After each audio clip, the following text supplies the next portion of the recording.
इस वक्त की बड़ी खबर आ रही है आमेर से। पंचायत समिति के महाराणा प्रताप सभागार में हुई साधारण सभा की बैठक।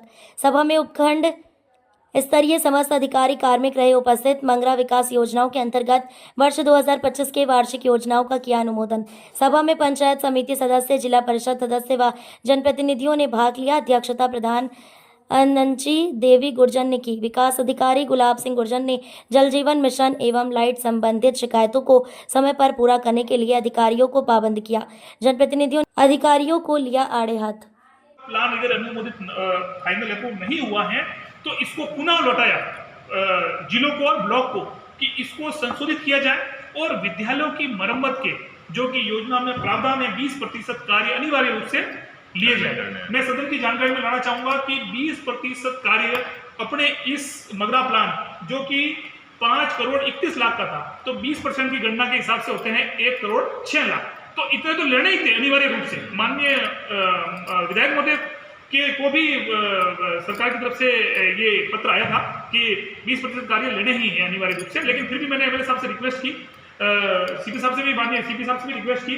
मैंने कहा सर अपन यूँ करें इसके अंदर कि 20% तो लेना ही है, वो तो है मरम्मत के कार्य, क्यों ना हम इससे थोड़ा और बढ़ के मरम्मत की जगह मरम्मतों के है जो ले लिए नए कक्षा कक्ष निर्माण के कुछ स्कूलों में जहां तक हो सकते हैं वहां तक अपन नए कक्षा कक्ष निर्माण के कार्य भी ले लें, ताकि 2-2 कमरे भी बढ़ेंगे तो ये 2 कमरे तो कम होंगे, फिर अपन डीएमएफटी में और आगे जाएंगे और लेंगे इनको। तो इस पर सहमति मिली हमको माननीय एमएलए साहब की तरफ से, और 1 करोड़ 20 लाख के तो नए कक्षा कक्ष निर्माण के और 1 करोड़ 6 लाख के जो रिपेयरिंग के कार्य वो हमने इस मगरा प्लान में ऐड किए हैं। हमारी साधारण सभा का मुख्य एजेंडा संशोधित मगरा प्लान 2025-26 का अनुमोदन था और आज से 3-4 माह पूर्व ही हम लोगों ने इसी सभागार में बैठकर मगरा प्लान 2025-26 का अनुमोदन किया था। लेकिन जैसा कि आप सबको विदित है कि एक बहुत ही दुखद घटना पिछले दिनों झालावाड़ में हुई। हम में से कोई भी जो सामाजिक जीवन में रहने वाला जो भी मानव, हम सबको बहुत मतलब इससे दुख भी पहुंचा और मतलब ऐसा हमने लगाया कि शायद हम में से कोई भी वहाँ होता तो उसको रोकने के लिए जो प्रयास कर सकते थे हम करते, और ऐसी घटना की पुनरावृत्ति नहीं हो वापस से कहीं पर भी, ना हमारे क्षेत्र में बल्कि पूरे राजस्थान में, विश्व में कहीं पर भी नहीं हो।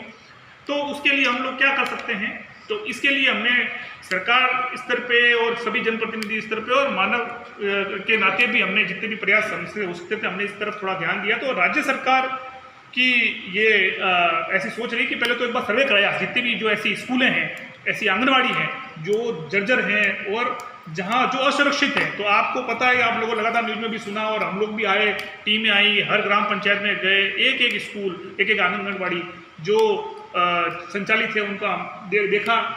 और मैं आपको बताना चाहूँगा कि बाकी सब जगह तो टीमें गई, टेक्निकल पर्सन गए, लेकिन आमेर में विशेष करके हमने सीडीओ साहब से ऐसी 42 स्कूलों की सूची मांगी जो इनकी तरफ से ये कहते हैं कि हम पहले ही रिपोर्ट कर चुके हैं सर जर्जर है। तो 10-10 स्कूल में एसडीएम साहब, तहसीलदार जी और सीडीओ साहब हमने बांटी, क्योंकि 40 स्कूल नहीं कर पाते, बहुत बड़ा एरिया है, तो 10 स्कूल हमने बांटी आपस में और उन सब की हमने विजिट पर्सनली की। और मैं आपको बताना चाहूँगा, मैं जैसे कि आगरिया गया, राजशेटी गया, इधर ये साकरडा, फिर ये लीकी, इधर की काफ़ी सारी स्कूलें मैंने खुद ने देखी और वास्तव में आप जनप्रतिनिधि आप जानते हैं कि इन स्कूलों की स्थिति क्या है। इनको बंद करवाया, कमरों को बंद करवाया, उनको लॉक करवाया और थोड़े टाइम के लिए कहा गया कि भाई इसको आप संचालित ना करें, किसी भी सूरत में ना करें, बाद में अपन इसको देखेंगे इसका क्या करना है। फिर माननीय